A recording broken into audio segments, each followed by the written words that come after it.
Il braccio così, spingendo verso davanti e un compagno ti spinge.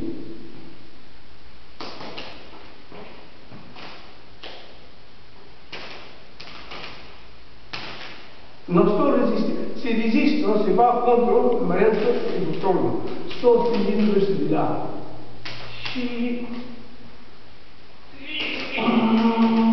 Ok? Facciamo resistente, facciamo sul nostro fondo.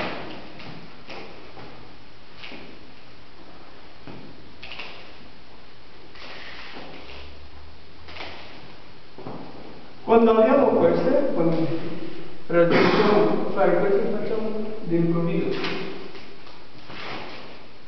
per sviluppo, per sentire queste due cose che dobbiamo fare per determinare che la forza viene dal cavallo, dal bacino. Facciamo così, troviamo un punto del bacino, piano mani,